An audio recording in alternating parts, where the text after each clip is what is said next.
Hi, everyone. Well, welcome to Quiet Flame 888. It's a space for growth and understanding. My name is Jessica. I'm a childhood trauma survivor and a mental health advocate. I'm also a psychology student. Um, I created this channel as a way for us to be able to understand and unravel our trauma that we've experienced through education, reflection, and even shared experiences. I know that can be kind of nerve-wracking sometimes, but yeah, this channel was also created for those who have felt like I once did, alone. I once felt like I was suffocating in silence due to my extreme shame of what had happened to me from the age of 2 till I was 13. I would say that by us continuing to keep silent, I believe that it feeds the darkness. It feeds the darkness and only shields the perpetrators. It does take a lot of courage to confront trauma. I'm not gonna lie. It took me a lot of courage to confront my trauma. But if you're ready to join in on the work of understanding, reflecting, and reclaiming one conversation at a time, I ask you to like, share, subscribe, share with people that you think it's going to help. That's why I'm here. I'm just trying to help in any way that I can based on my own experiences. Today, we'll be diving into what is complex PTSD and do a walkthrough and practice from the complex PTSD workbook by Arielle Schwartz, who has got a PhD. If you're interested in getting the books to follow along, the links are in the bio. And also, I'll be reading pages 15 through 17, and the practice is on page 18. Let me start with the complex PTSD workbook. Looks like this. They're not expensive. I think I bought mine for I think it was like $8 or something.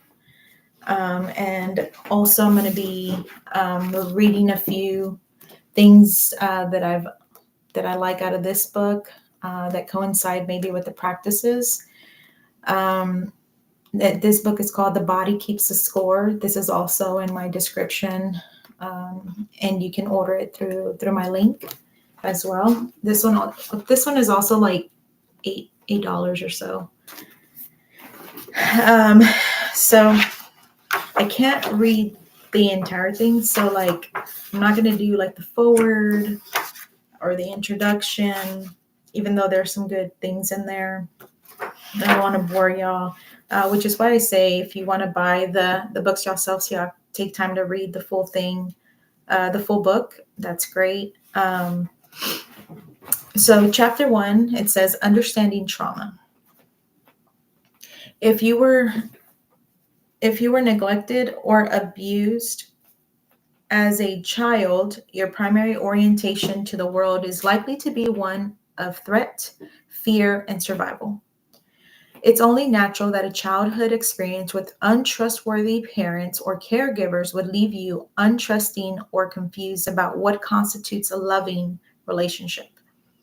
Fear and lack of safety might compel you to continuously scan your environment for potential threats.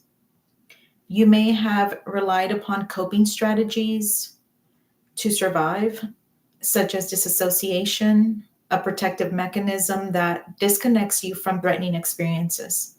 If you can relate to these qualities, you may also identify with related issues such as self-criticism, emotional suffering, and relationship difficulties. And if this describes you, it is not your fault, and you have not failed. you have a form of post-traumatic stress disorder called PTSD. I don't know about y'all, but I would say that my personal experience with what this first page talks about, I went through a lot of self-criticism, emotional suffering, and relationship difficulties. A lot of relationship difficulties. I would say that my disassociation, I feel like I've heard other stories where their disassociation is different. For me, I would say that my disassociation was, I just stayed busy. I could not sit within my own thoughts. And the reason for that was, if I sat down long enough within my own thoughts, that became really, really rough for me. And so I would just stay busy with friends, family, work, just always busy, always had to have noise, always had to have somebody there, which also created codependency. So, that was my form of disassociation. I know I've heard that other people, their way of disassociating is they create multiple personalities to protect them during those difficult times of their trauma. So I think that's another way of disassociation. I think, other people feel like they're out of their body. And so, yeah, those are different forms that I think are disassociation. And so let's see what the second page says. It says, traumatic experiences are by their very definition, frightening and overwhelming. PTSD is often associated with events such as car accidents, natural disasters, and acts of violence. It is common after experiences like these to feel flooded with powerful emotions such as fear or sadness, and to begin avoiding situations that remind you of the trauma. Excuse me. PTSD refers to the presence of these symptoms well after the event is over. However, there is another kind of post-traumatic stress called complex PTSD, CPTSD, which occurs as a result of long-term exposure to traumatic stress rather than in response to a single incident. CPTSD typically arises as a result of ongoing stress or repeated traumatic events that occur during childhood and is sometimes referred to as developmental trauma disorder. Growing up afraid has ramifications on cognitive, emotional, and physical development that can persist into adulthood until you have the necessary support to heal your wounds. CPTSD is not a character weakness. It is a learned stress disorder. The good news is this: you can reclaim your life from the cost of childhood trauma. When you are empowered with knowledge and awareness, you can deepen your self-acceptance and reduce the difficult emotions that often accompany developmental trauma. In this chapter and throughout this book, you will develop a greater understanding of complex PTSD and discover ways to mitigate its effects to help you heal. The goals of this workbook are to encourage a compassionate understanding of your symptoms and to provide you with action steps that help you recover from developmental trauma. So I would say that for me, I was diagnosed with ADHD, and the psychologist said that came from my trauma, my childhood trauma, and so CPTSD is also another thing that I have. Also because my trauma was for so long. It was from the age of 2 till I was 13. Page 17 talks about Diane's story, learning self-care. By the time I met Diane, her suffering had become unbearable. She reported experiencing debilitating anxiety mixed with feelings of hopelessness and despair. She married, but her relationship was suffering under the weight of her symptoms. In the past year, she had gained weight, developed migraines, and struggled with insomnia. How many of y'all are going through that? Diane was very skilled at avoiding dealing with her traumatic past. To survive, she had learned to bury her painful feelings and memories, preferring not to talk about her childhood. I did that till I was 38. But now her migraines and insomnia made her feel as though she were coming apart at the seams. Diane had lost a sense of choice or control over her emotional life. I learned that Diane had a history of exposure to domestic violence during her childhood. Her father was an alcoholic and her mother was never really involved in her life, other than to tell her what she was doing wrong. With tears streaming down her cheeks, she said, "They never should have had children. I should have never been born."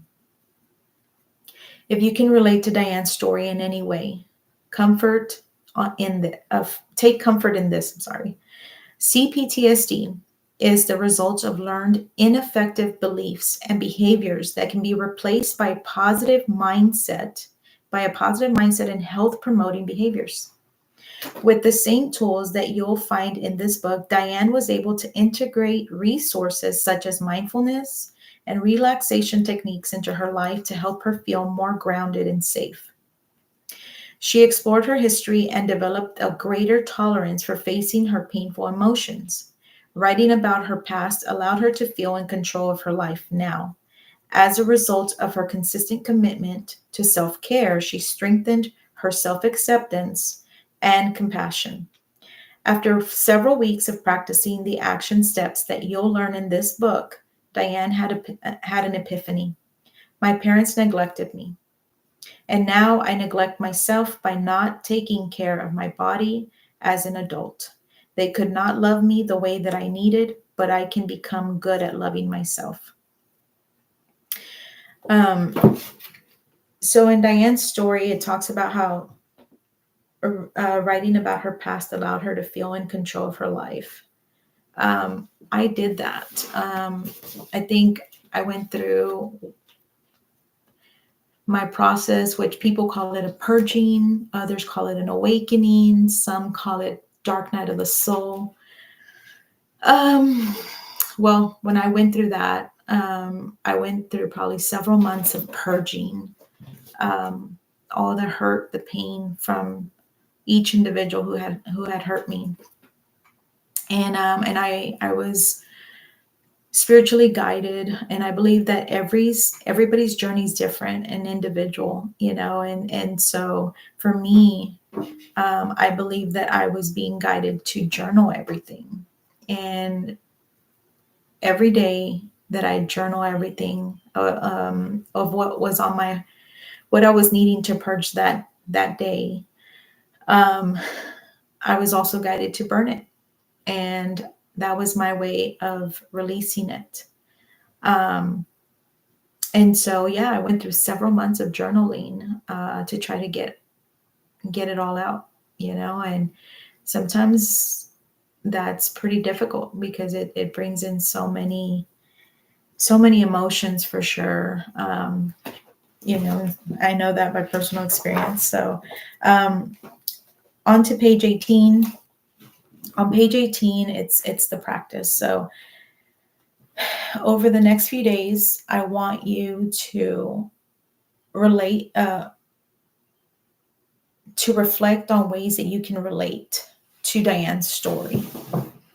Take some time to write down any associations that you have to her story. And Thursday or Friday, I'll be doing reflections. I'll be doing my personal reflections on Diane's story, and we can discuss it together and go from there.